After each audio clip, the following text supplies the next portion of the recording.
There are some huge technical developments happening right now in the stock market. The S&P 500 just gapped down, and we're so far trading right around our first target right here that corresponds to the top of this gap. But most importantly, what this just did is confirmed the false breakout scenario that we laid out for the past couple of weeks.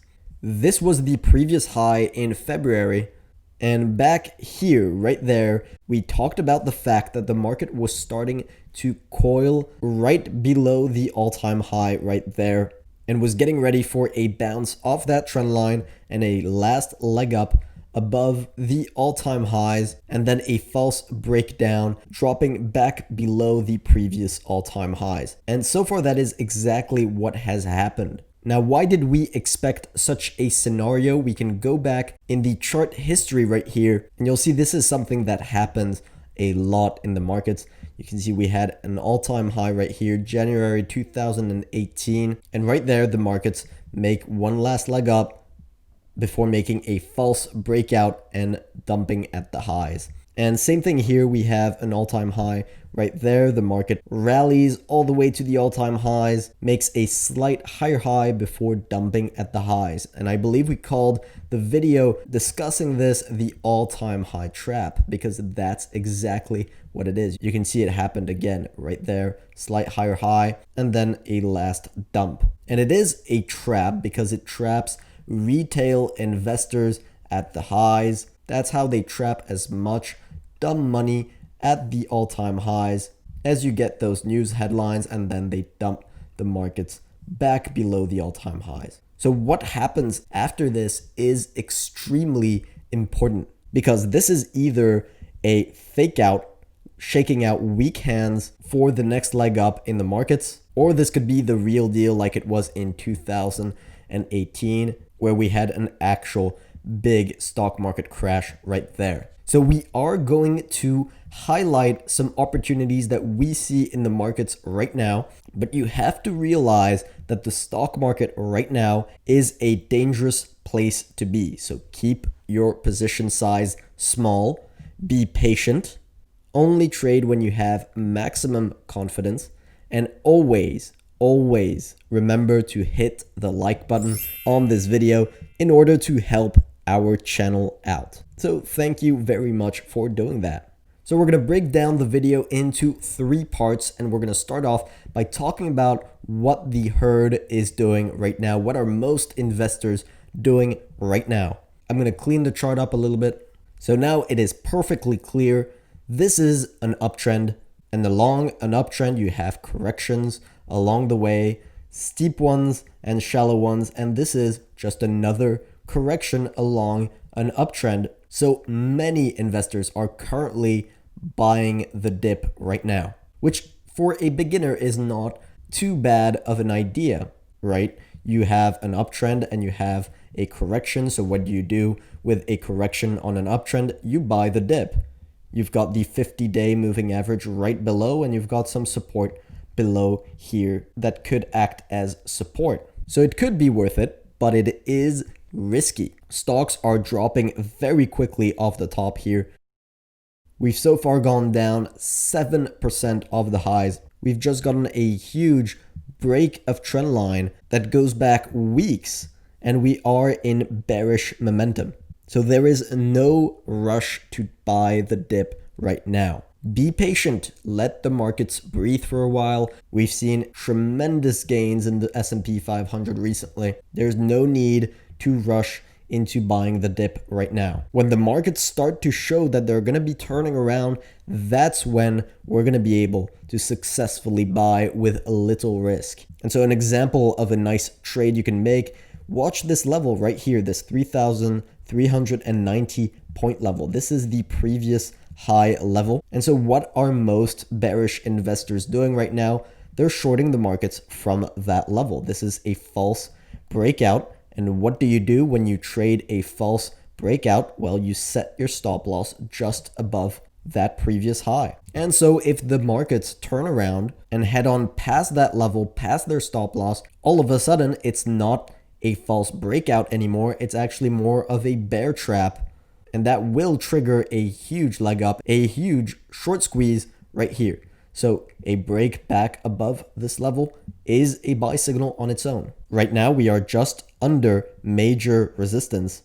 So buying the dip just under major resistance is not objective at all, especially when price is dropping at such a fast rate on bearish momentum. So I'm going to clean up the chart a little bit and we can talk about our targets. We had the first target right here, the top of the gap, which was hit. We have the second target right here at this support level right there. And we have our third target right here, the 3,200 point level. This is the golden level. These two final targets are great places to potentially cover your shorts if you're shorting from that sell signal, or buy the dip if you're bullish on the stock market. These two levels right here, we can take the fib retracement from this low here all the way to the high we made right there. And you'll see these two levels right there correspond to the 50 retracement level and the 61.8 retracement level. Those are typical proportions for a correction. So if your thesis is that this is just a correction, those two support levels are not only great actual support levels in terms of price, but also in terms of the magnitude of the correction. And that is something that we are going to be doing if the price does start to hit these targets, because we do believe that this is a healthy correction during an ongoing uptrend. So far, that's what it looks like. Investors are taking their absurd tech profits. We can look at the NASDAQ, the NDX right here, and you'll see the absurd gains that we've had in the past few weeks. They're taking profits, they're selling their positions and getting into other stocks. And we can look at the RSP, which is the S&P 500 equal weighted. This is something we've been watching closely over the past few weeks. And you can see right here, yes, there is a drop, but it's much less significant than the actual tech sector. So back to the S&P 500, our maximum target, the 3,200 point level, the golden support level, is what you should be watching right now.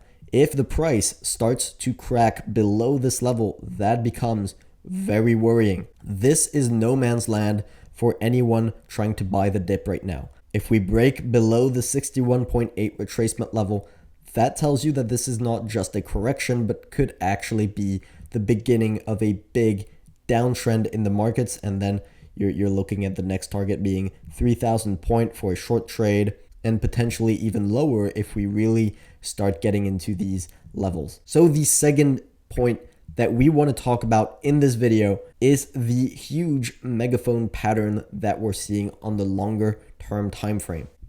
So this is the weekly chart of the S&P 500. You can see this is the 2008 bull market right here. I'm going to remove the moving average, and we have a trend line going from the very bottom in 2009, capturing this low here, and it was actually broken in 2011. And for the rest of the bull market, it acted as a resistance trend line. So this is absolutely something to watch. And if we zoom in right here, this can be worrying right here. You can see tags of this trend line have led to significant drops in the markets. So if you are talking about pure technical analysis of this longer term time frame, and you don't include any fundamental analysis, any market sentiment analysis, then theoretically we should see a huge reversal of this level and potentially go back down to the 3,000 point level. But as you know, we do include fundamental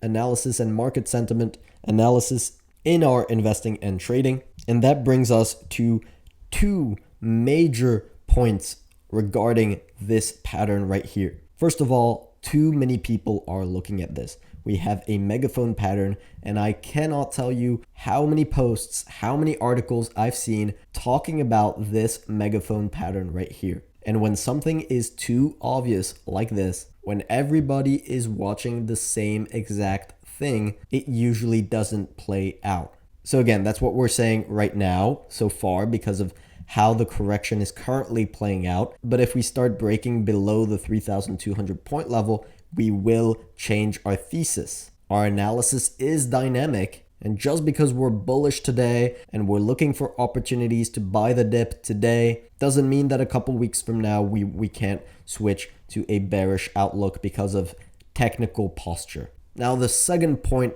on this pattern right here is that we expect a blow off top.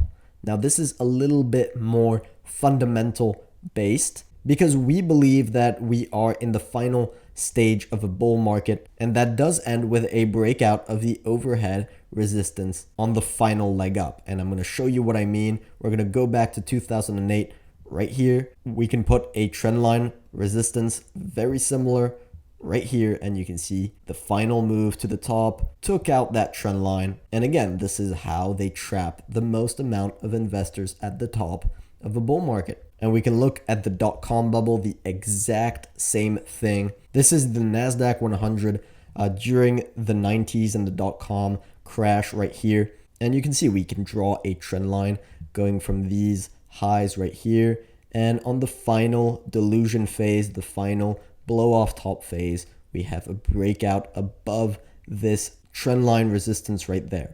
So going back to the S&P 500, we do expect something like this after this correction has played out. We do expect the markets to take out this line of resistance, and that's when the gains will really start to become significant.